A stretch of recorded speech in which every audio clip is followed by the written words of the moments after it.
What's good, y'all? It's your boy Ross back at it again with another video. So I'm gonna check out 10 real non-PG weapons used in WWE PG era.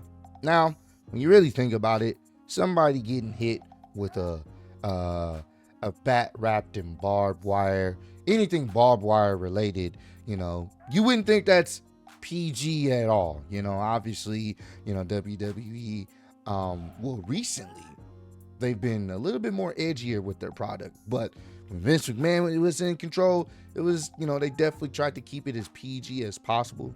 And, sometimes these weapons in some of these matches didn't really fit a PG type, ideal. Like I said, a baseball bat wrapped in barbed wire, even though the barbed wire was probably fake or whatever, doesn't give the optics of PG. So we're going to check out some of these instances. Appreciate all love and support. Let's get right into this one, man.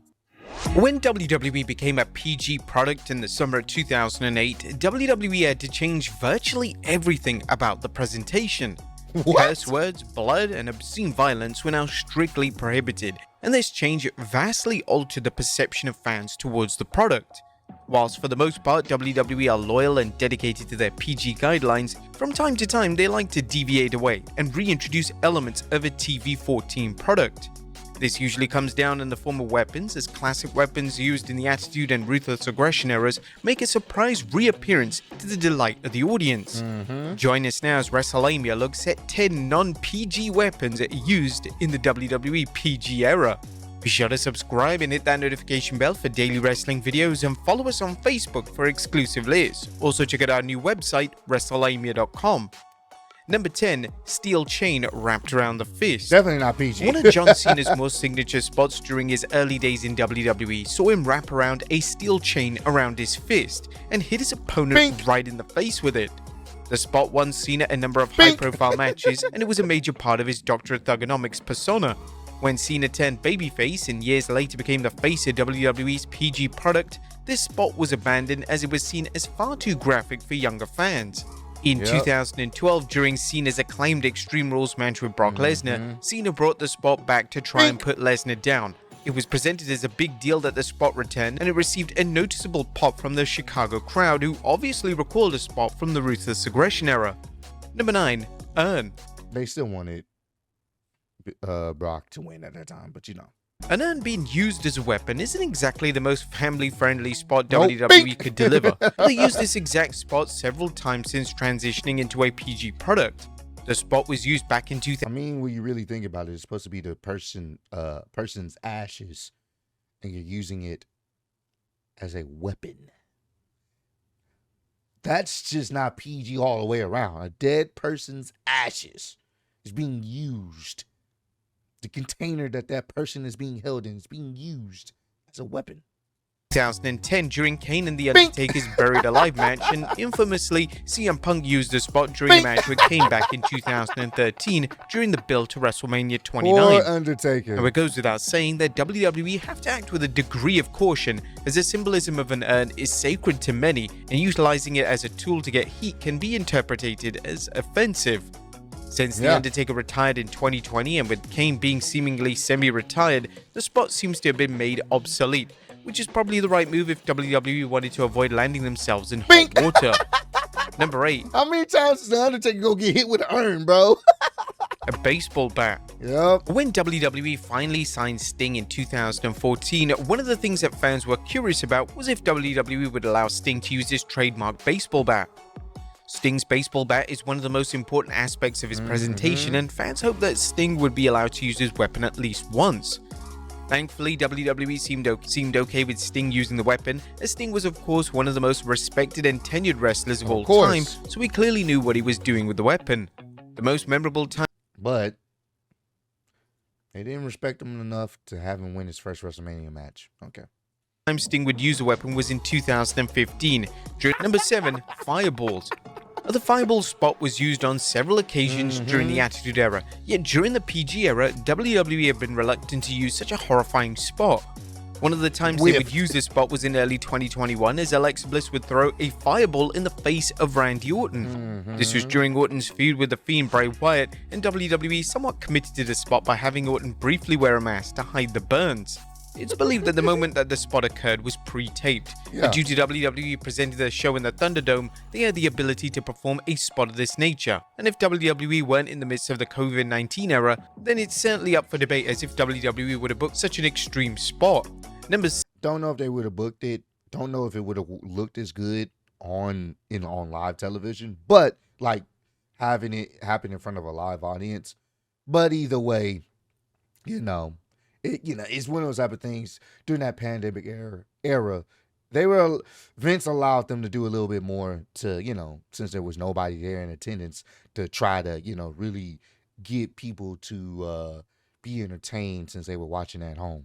6. Gasoline. Yeah. Speaking of fire Definitely being involved in PG. the feud between Randy Orton and The Fiend, the two would collide in a Firefly Inferno match at TLC in 2020, and the finish of the match was something like a horror movie.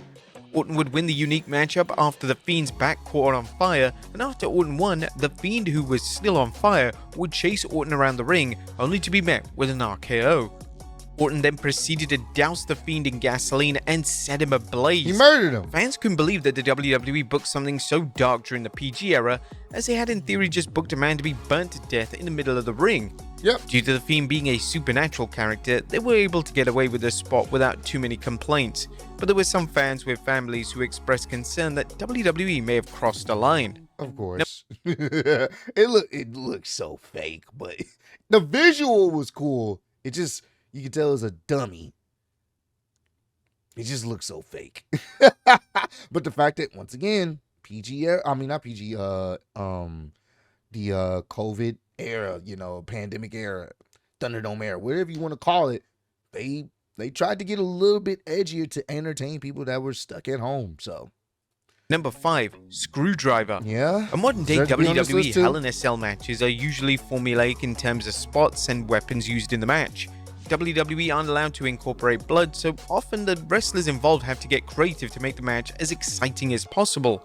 In 2018, Randy Orton and Jeff Hardy settled their score inside Satan's structure, and Orton used a screwdriver as a weapon. This was brutal. In a rather creative yet gruesome spot, Orton would thread the screwdriver through Hardy's earlobe and twist it until Hardy was in total agony. The spot was completely unique and arguably one of the most memorable weapon spots of the PG era. Hardy would discuss the notable spot during an interview with the 11th Hour, and this is what the former WWE champion had to say. We did the first earlobe deal, with just the fingers, and actually one of the up-and-coming commentators, I think he's from 205 Live, he was like, what if you use a screwdriver? And then we kind of threw around ideas, and we both compromised on that certain screwdriver to put it in, twist it, make it real tight and not rip it off. Number 4, Pliers. Not gonna lie to you, that is a very squeamish spot. When he did that, I was like, okay, this is that. It's not PG, and that is definitely giving Hell in a Cell vibes. You're trying to destroy someone in the Hell in a Cell environment. That was brutal. A WrestleMania 35 featured the final match for WWE legend Batista. Batista would take on Triple H, and the match was a no-holds-barred match with various creative yet dangerous spots. One of the spots in the match saw Triple H use a steel chain as a whip against the back of Batista. Now, this was brutal, and this was definitely a spot which pushed the boundaries of a PG product. The likely inclusion of the chain was to act as a callback, as during their Hell in a Cell match at Vengeance in 2005, the steel chain acted as one of the primary weapons in the match. Another infamous spot saw Triple H use a set of pliers to remove Batista's nose ring, and this spot received mainstream attention as major media outlets discussed and highlighted the spot, with it being labeled as disgusting by many. Number 3, barbwire baseball. That was a tough spot, I ain't gonna lie to you too. Bat. I just said it. Commonly used weapons during the Attitude and Ruthless Aggression eras was a barbed wire baseball bat. Mick Foley was prone to use a weapon, and whenever the weapon was introduced into a match, it always received a thunderous response, as the crowd knew that the match was about to be taken to the next level. During the PG era, barbed wire had been a big no-no for WWE, as the nature of barbed wire means that a wrestler is likely to be cut open, and naturally this means that wrestlers will obviously bleed. However, during the 2023 NXT No Mercy event, the weapon was being brought back for a one-time only appearance during the Becky Lynch vs Tiffany Stratton Extreme Rules matchup. Lynch would bring out the dreaded bat from under the ring and viciously attack Stratton with it. It was a huge surprise that WWE committed to having the weapon used in the match, as for a few seconds, it looked like WWE were going to pull a swerve and the weapon wasn't going to be used. We previously saw the weapon get introduced into a match at WrestleMania 32, but here WWE refused to allow Dean Ambrose or Brock Lesnar to use the weapon, which led to severe disappointment from the audience. Yeah, bro, it's just... Yeah. Barbed wire being brought out, there needs to be some blood. Because then you start to... It's like, all right, well, that's not real barbed wire then. Real barbed wire. Well, they don't even really use like the real stuff. Like they kind of cut it down back in the day. They would like kind of cut it up. So it's not, it doesn't really have the real barbed wire that be on top of gates and stuff that can really cut you and shred you. They, they would usually cut it up in a way, I believe, where it's not all like, you're not really getting ripped to shreds. Because real barbed wire, if you wrap around a baseball bat and you hit somebody over the head with it, anywhere with it, they're going to instantly bleed. So, but still, the ideal of it, it's not PG. Not PG at all. And WWE are unlikely to use barbed wire again, but it was appreciated that they brought it back for a one-off, as it was a talk of social media, and praise should be offered to Stratton for her willingness to potentially get hurt in favor of delivering a career-defining moment. Number 2. Flaming table. But the main event of the 2014 Extreme Rules pay-per-view saw Daniel Bryan take on Kane in an Extreme Rules match. We missed the flaming tables. Going into the main event, fans expected there to be traditional PG-friendly weapons used, including tables, chairs, and kendo sticks. However, when Kane lit a table on fire, it was apparent that the WWE were breaking away from their tired PG formula and delivering something special. As it looked like Kane was about to chokeslam his former tag team partner through the table, Bryan smartly pulled on the ropes, meaning that Kane went crashing down into the burning wood. And you see how they set it up. He didn't light the entire table on fire. He light one half on fire, the other half on fire, and then kind of left the middle dry. So he would fall in the middle instead of falling actually on the fire. Maybe a little bit would get on him, but he wouldn't fall completely in the blaze, which I'm okay. The optics of it looks cool. You know what I'm saying? I'm okay. And there was a little bit of fire on him, so I'm okay with him doing the spot like that. But, you ain't gonna see shit like that. I don't know the next time we'll ever see a flaming table spot. It was a great moment, and it was wonderful to see that Kane was willing to take such a dangerous bump despite being in the latter stages of his career. And number 1, thumbtacks. Definitely. Since 2008, thumbtacks have been absent from WWE programming. However, at the 2016 Extreme Rules event, the Sinister Tax made a return to the Asylum match between Dean Ambrose and Chris Jericho. During the match, Jericho was slammed into the tax, and based on the reaction, the audience evidently realized that this was a one-time deal and they had experienced something that would never likely happen again in the PG era. According to Jericho, during his 2016 edition of Talk is Jericho, he was shocked that Vince McMahon approved the incorporation of tax, and Jericho would go on to discuss the psychology of why he had to be the one to take the bump into the tax. We were really surprised, Ambrose and I, because we came up with the idea for the Ambrose Asylum.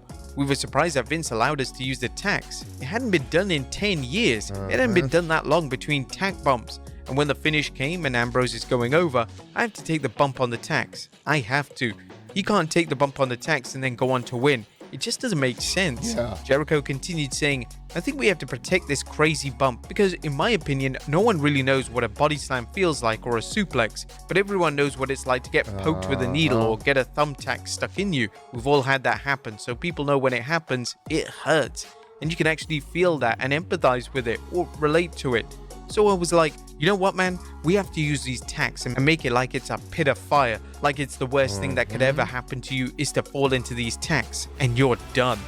There you have it, folks. That's facts, bro. The fact that they don't do it as much in WWE, rarely at all.